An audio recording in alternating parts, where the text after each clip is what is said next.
Hello again, all. Kat Rambo here, your medicine woman. Today we're going to take some deep dives into the nature of self. We're going to talk about the ego, what you really are, the spiritual ego, what does that mean, and some identity traps. So most of what we're going to talk about here is a little bit surface level because a lot of this work is very deep and is really best served in one-on-one client relationships and also in personal exploration. You have to really do the work yourself in order to get there, but I would like to provide some ideas and some framework for you and have a conversation because I keep getting asked, what is the spiritual ego? So let's get to that point. But first, what is the ego?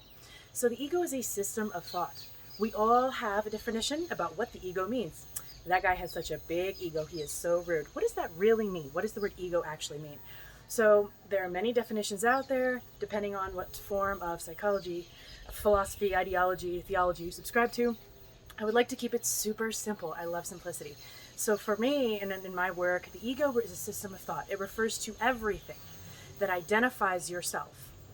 So that is, I am a person living a life in a world, and all of that is a construction of the ego. We know that everything we see around us is a projection of our own self, and we can get into that in another video if you like. I know I touch on that subject often. It really is empowering and helps you with your creative potential in the world. But what is that? What does that mean? How is that so? And what else is there? Cogito ergo sum, right? I think, therefore I am. And this comforted Descartes because he knew that it was him doing the doubting. Therefore, the thinking self is the self, right? But we also know that we exist without the thinking mind. When you're in a deep state of meditation, in a transcendental trance state, you are not in the thinking mind, and yet you are very much yourself. So what is that? And how can you be without the thinking? And is the thinking really serving you? And how do you adjust the thinking? All of this is a reflection on who you really are in your true nature. Right? So you have the ego, which is the person living a life in a world system of thought. There's another system of thought, perhaps many systems of thought. And the alternative to this one is the realization that you are not a human being, that you are completely something else, that this is one facet of your experience.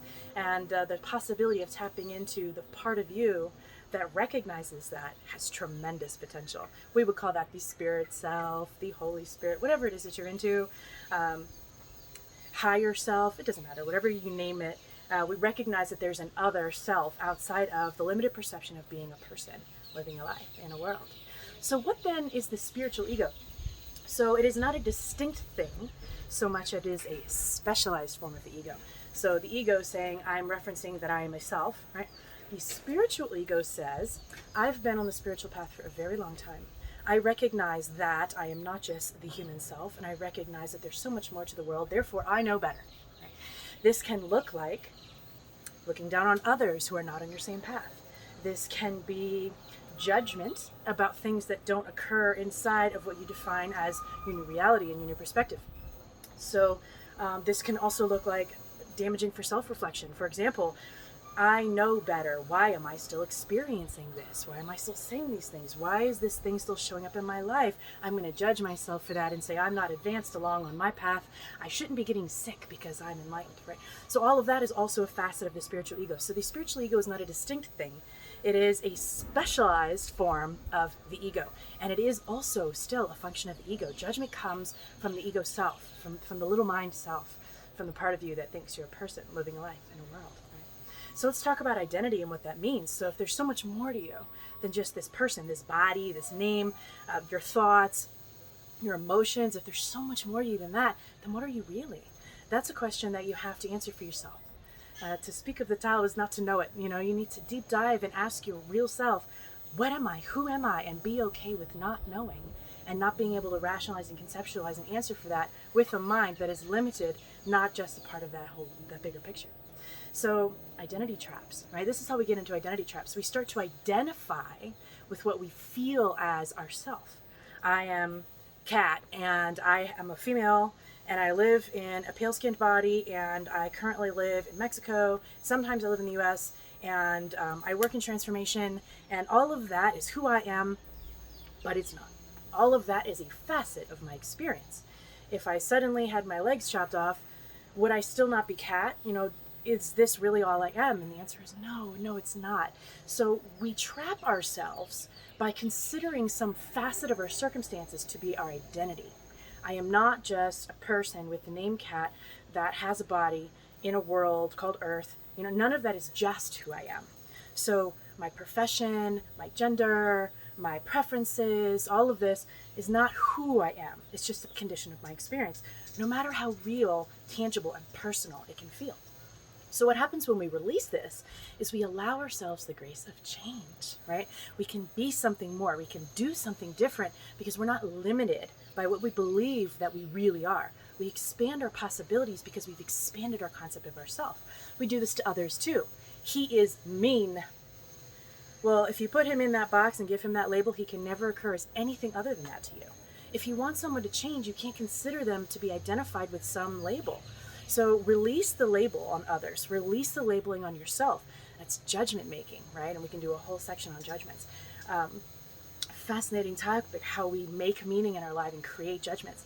So if we can release that, knowing that it's not really who we are, it's not really who others are, even the self that is making the judgments is not really who we are, then we can separate and cause distinction between our higher self and what appears to be our self, our condition, our circumstances, and create new possibilities for others and for ourselves. And you give yourself a gift, the gift of change, and you can give it to others, which gives it back to you. And it's a powerful, simple, clear, and easy, wonderful way to expand what is available for you in your life, in your experience, in your relationships with others, and to form new and interesting bonds and communications and relationships which enrich your experience so much. How do you change your life? You realize what's around you is not really who you are, and that's okay. So be all right with that.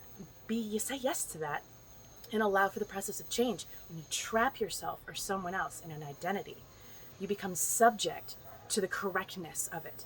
But you can remove the judgment of it. You can remove the identification, the attachment to it. Then you free yourself. You free yourself and others to live a totally reinvented life. Give yourself that gift. If this is a topic that you're more interested in, we can do some deep inquiry work together and one-on-one coaching. I may decide to do a class. If this is something you like, comment, you know the deal. And I respond to the comments, so leave me some questions. I love this subject. I feel like this is the core question of every discipline, whether it's spiritual, philosophical, theological. It doesn't matter. It doesn't matter because even psychological questions, what am I? Who am I?